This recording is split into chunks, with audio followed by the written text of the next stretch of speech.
Malacca Orthodox Church in India to give us an inspiring message. Excuse me. Madam.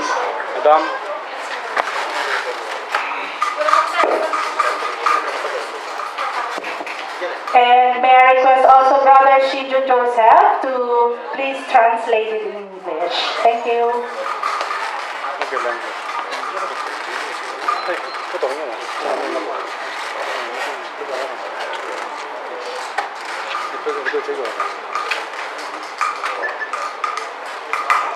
പ്രിയക ദൈവത്തിന്റെ വലിയൊരു നാമത്തിന് മഹത്വം ഉണ്ടായിരിക്കട്ടെ. I give glory to the name of the Heavenly Father. ഇന്ന് നമ്മളെല്ലാവരും കൂടെ കൂടി വന്നത് നമ്മളെ സ്നേഹിക്കുന്ന ബഹുമാനപ്പെട്ട ബെൻസന്റെയും അനുജയുടെയും മകനായി ജനിച്ച നേതാന്റെ 1ാം ജന്മദിനം കൊണ്ടാടുന്നതിന് വേണ്ടിയാണ്. We are all very aware of the fact that we are gathered here today. We are here to celebrate, thank God for Nathan, for the child of Brother Benson and Sister Anuja. ഈ ജന്മദിനത്തിൽ നമുക്ക് എല്ലാവർക്കും ഇവരുടെ കുടുംബം സന്തോഷിക്കുന്നതോടൊപ്പം തന്നെ നമുക്കും സന്തോഷിക്കുവാനുള്ള ഒരു അവസരം കൂടിയാണ്. It is a privilege that we all could gather here together and enjoy the blessings and cherish the happiness along with Benson and Anu. കുഞ്ഞുങ്ങൾ ദൈവം തരുന്ന ദാനമാണ് എന്നുള്ള ഒരു ചിന്ത നമ്മെ ഭരിക്കേണ്ടതാണ്. As we gather here, we get into a thinking that, as the Word of God clearly proclaims, children are a blessing from the Lord. വിശുദ്ധ ലൂക്കോസ് എഴുതിയ സുവിശേഷം 1-ാം അധ്യായം തുടർന്ന് തന്നെ ചില കുടുംബങ്ങളെ എടുത്ത് മുന്നിൽ നിർത്തിക്കൊണ്ടാണ് അതിന്റെ ആരംഭവും അതിന്റെ അവസാനവും. The Gospel of Luke in the Word of God starts by explaining about some of the families and it talks about certain children there. അതിലെടുത്ത് പറയുന്ന ഒരു കുടുംബമുണ്ട്. അത് സക്കറിയാവിന്റെയും എലിശബയുടെയും കുടുംബത്തെ കുറിച്ചാണ്. And there was one family which is mentioned as about Zachariah, the family of Zacharias and Elizabeth. Okay, everyone അറിയാവുന്നതുപോലെ, as we all know, വാർദ്ധക്യത്തിൽ ഒരു മകനെ ലഭിച്ച ഒരു കുടുംബമാണ്. That is a family which got the child according to God's promise. അവിടെ പറയുന്നുണ്ട് സക്കറിയാവ് എലിശബയെ കുറിച്ച് പറയുന്നത്, ഒന്ന് സക്കറിയയെ കുറിച്ച് പറയുന്ന കുടുംബത്തെ അവിടെ എടുത്തു പറയുന്നുണ്ട്. അതായത് അബിയാക്കൂറിൽ പുരോഹിതനായിരുന്ന സക്കറിയ എന്ന് അവിടെ പറയുന്നുണ്ട്. It talks about Zachariah and the promise Jesus was yet to come, and when it talks about Zachariah, it talks about his family and it says he was a prophet. ഭാര്യയായ എലിശബ അഹ്റോനിയ പുരോഹിത വംശത്തിൽപ്പെട്ട ഒരുവളായിരുന്നു. He is the wife Elizabeth. She is from the family of a priesthood. അവർക്ക് ലഭിച്ച മകനാണ് യോഹന്നാൻ സ്നാപകൻ. They got a child called John the Baptist. ഇവരുടെ ജീവിതത്തെ കുറിച്ച് Bible പറയുന്നത് ഇരുവരും ദൈവസന്നിധിയിൽ നീതിയുള്ളവരായിരുന്നു എന്നുള്ളതാണ്. About these two, the word of God proclaims that they were very pious and they were obedient to God. ഇവരുടെ പേരിനെ നമ്മൾ ചിന്തിക്കുകയാണ്. പേര് നമ്മൾ അതിന്റെ അർത്ഥം മനസ്സിലാക്കുകയാണെങ്കിൽ, if we understand the meaning of these two people's names, Zacharia എന്ന പേരിന്റെ അർത്ഥം ദൈവത്തെ അറിയുന്നവൻ എന്നുള്ളതാണ്. The meaning of the name Zachariah, it means the one who knew God. എലിശബ എന്ന് പറഞ്ഞാൽ ദൈവത്തിന്റെ വാഗ്ദത്തം എന്നുള്ളതാണ്. Elizabeth is the promise of God. അവർക്ക് ലഭിച്ച യോഹന്നാൻ എന്ന പേരിന്റെ അർത്ഥം ദൈവത്തിന്റെ കരുണ എന്നുള്ളതാണ്. They got a child called John and his name means the grace of God. കൂട്ടി വായിച്ചു നോക്കുമ്പോൾ, when we put all these things together, ദൈവത്തെ അറിയുന്നവന്, the one who knew God, ദൈവത്തിന്റെ വാഗ്ദത്ത പ്രകാരം, according to the promise of God, ദൈവത്തിന്റെ കരുണ ലഭിച്ചു എന്നുള്ളതാണ്. The grace, the mercy of God was given to them. ഇതുപോലെ ദൈവത്തെ നാം അറിയുകയാണെങ്കിൽ, in the same way, if we know God, ദൈവത്തിന്റെ വാഗ്ദാന പ്രകാരമായി according to the promise of God, നമുക്ക് ലഭിച്ചിരിക്കുന്ന പൈതങ്ങൾ the children whom we got, ദൈവത്തിന്റെ കരുണയാണ് എന്നുള്ളത് നാം തിരിച്ചറിയണം. we should know the children are a blessing from God. ദൈവം നമുക്ക് തരുന്ന അനുഗ്രഹങ്ങളാണ് കുഞ്ഞുങ്ങൾ. It is a blessing that God gives us as children.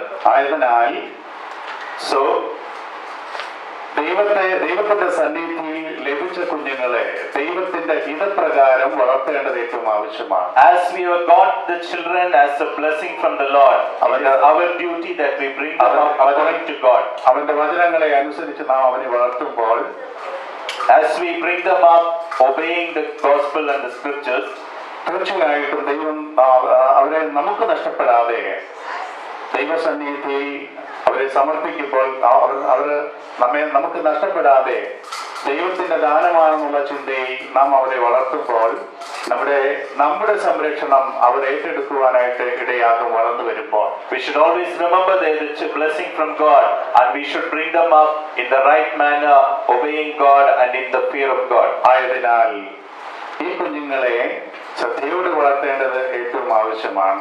So it is very important that we bring them up, that they know God in their early age. ഇന്ന് കുഞ്ഞുങ്ങളെ വളർത്തുവാനായിട്ട് മാതാവും പിതാവും ഒക്കെ മത്സരിക്കുന്ന ഒരു അനുഭവമാണ്. If you see today's generation, the father and mother, they struggle to bring up the kids. എന്നാൽ ദൈവത്തിന്റെ ഹിതമനുസരിച്ചാണ് അവർ വളരുന്നത് എന്നുള്ളത് നാം ചിന്തിക്കണം.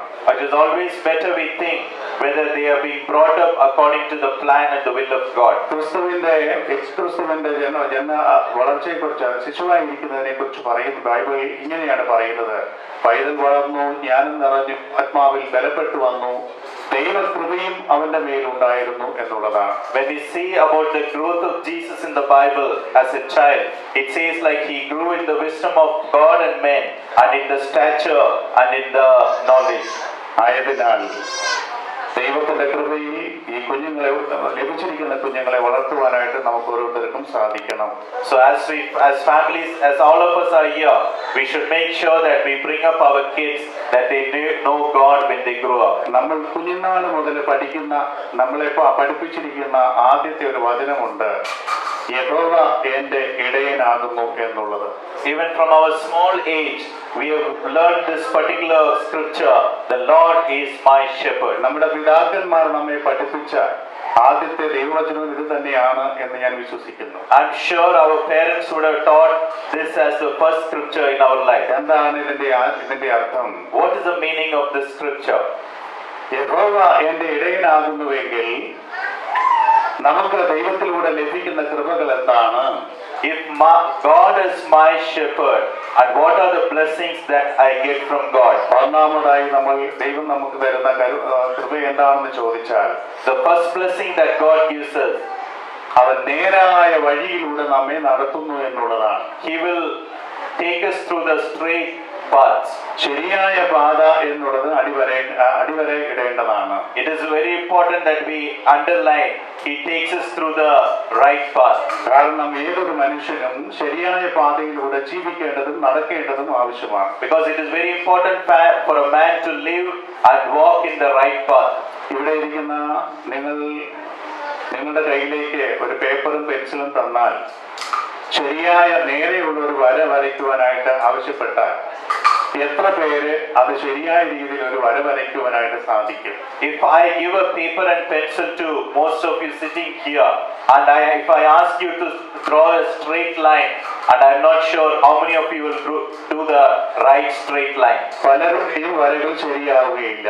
Many times when we draw the straight line, it may not be the straight one. എന്നാൽ ഒരു scale കൂടി നിങ്ങളുടെ കയ്യിലേക്ക് തരിക. But if I give a scale in your hand along with that, അത് വെച്ചൊരു ശരിയായ വര വരയ്ക്കുവാനായിട്ട് പറഞ്ഞാൽ, if I ask you to draw a straight line through that, ആ വര ശരിയായിരിക്കും. it will be a straight line. ഇത് തന്നെയാണ് ക്രിസ്തു എന്ന് പറയുന്നത്. അവൻ ശരിയുള്ളതായതിനാൽ, അവൻ നേരുള്ളവനായതിനാൽ അവനെ മുന്നിൽ നിർത്തിക്കൊണ്ട് നമ്മൾ മുന്നോട്ട് പോവുകയാണെങ്കിൽ നമ്മുടെ ജീവിതവും ശരിയായ പാതയിൽ മുന്നോട്ട് പോകുമെന്നുള്ളതിന് യാതൊരു സംശയമില്ല. It is the same with Christ. Because He is right, and if we keep Him in front of our life, and if we follow our life, then our life will be straight. നമ്മളെല്ലാവരും കടൽ തീരത്ത് പോയിട്ടുള്ളവരാണ്. We all have seen beach and we have visited the beach. അവിടെ കടൽ തീരത്ത് കാണുന്ന ഒരു ജീവിയാണ് ഞണ്ട്. When we go to the beach, we always see this crab. ഈ ഞണ്ട് നടക്കുന്നത് എങ്ങനെയാണെന്ന് നിങ്ങൾക്കറിയാം. You all know like how the crab walks. ഒരിക്കൽ കുറെ ഞണ്ടും കുഞ്ഞുങ്ങളെ അതിന്റെ മാതാവ് നടക്കാൻ പഠിപ്പിക്കുകയായിരുന്നു. Once like there was a lot of small crabs and the mother crab was teaching them how to walk. ഈ മാതാവ് ഞണ്ടും കുഞ്ഞുങ്ങളോട് പറഞ്ഞു, The mother crab told the kids, നിങ്ങൾ നേരെ നടക്കണം. you should walk in a straight way. കുഞ്ഞുങ്ങൾ പറഞ്ഞു, അമ്മയൊന്ന് നടക്കാൻ പഠിപ്പിച്ചേ എന്ന്. So the kids said like, okay, we will walk, but you teach us how to walk. അമ്മ നടന്ന് കാണിച്ചു. The mother crab started walking. ഇങ്ങനെ നടക്കണം. They said like this you should walk. കാരണം ഞണ്ട് ഏങ്കോണിച്ചേ നടക്കാറുള്ളൂ, നേരെ നടക്കാറില്ല. Because we all know crab cannot go in straight line, it will always bang to one side. ചരിഞ്ഞേ അത് നടക്കാറുള്ളൂ. It will go to one side. ഒരു കാര്യം നമ്മൾ ചിന്തിക്കുക, One thing we should understand. നമ്മൾ നടക്കുന്ന വഴികൾ നേരെയുള്ളതാണെന്ന് നമുക്ക് തോന്നും. So many times we will think we are walking in a straight way. മറ്റുള്ളവരുടെ കണ്ണിൽ കൂടി നോക്കുമ്പോഴാണ് നമ്മുടെ കോട്ടങ്ങൾ മനസ്സിലാക്കുവാൻ നമുക്ക് സാധിക്കുന്നത്. Only through the others' views we will know that whether we are walking straight or not. അതിനാൽ ദൈവത്തിന്റെ കർത്താവിനെ മുന്നിൽ നിർത്തിക്കൊണ്ട് അവന്റെ പാതയിലൂടെ അവന്റെ വചനത്തിന് അടിസ്ഥാനപ്പെട്ട് കർത്താവ് നേരെയുള്ളവനാകിയാൽ ആ നേർവഴിയിൽ കൂടി നമ്മുടെ പൈതങ്ങളെ മുന്നോട്ട് നയിക്കുവാനായിട്ട് നമുക്ക് സാധിക്കണം. So keep the Lord in front and look the Lord, focus on the Lord, and if we focus on the Lord, it is very easy that we can bring up our children focusing on അത് God. സാധിക്കണമെങ്കിൽ If it has to become possible, ദൈവം നമുക്ക് നൽകിയിരിക്കുന്ന കുഞ്ഞുങ്ങൾ അത് ദൈവത്തിന്റെ കരുണയാണ് എന്നുള്ള ചിന്ത നമ്മെ ഭരിക്കേണ്ടതാണ്. for that to happen, we should always have a thinking that we have children because God has blessed us with them. ഇന്ന് നമുക്ക് ലഭിച്ചിരിക്കുന്ന ഈ പൈതൽ, Today, like we have this little kid here, അത് ദൈവത്തിന്റെ ദാനമാണെന്നുള്ള തിരിച്ചറിവിൽ he is a blessing from God. ദൈവകൃപയിൽ We bring him up in the ways of ദൈവവചനത്തിൽ God അടിസ്ഥാനപ്പെട്ട് according to the scriptures. അതിനെ വളർത്തുവാൻ തക്കവണ്ണം For the parents to be enabled to be brought up that way. അതിന് ഈ മാതാപിതാക്കൾക്ക് ഇടയാകട്ടെ എന്ന് പ്രാർത്ഥിച്ചുകൊണ്ടും We pray that God will bless the parents to bring them up. നമ്മുടെ ഒന്നാം ജന്മദിനം കൊണ്ടാടുന്ന നിദാന് For Nathan, who is celebrating his first birthday, എല്ലാ ആശംസകളും നേർന്നുകൊണ്ട് I just give him all the wishes. ദൈവം നിങ്ങളെ അനുഗ്രഹിക്കട്ടെ എന്ന് പ്രാർത്ഥിച്ചുകൊണ്ടും And I pray that God will bless all of you here. എന്റെ വാക്കുകളെ ചുരുക്കുന്നു. ദൈവം അനുഗ്രഹിക്കട്ടെ. I finish with this my words.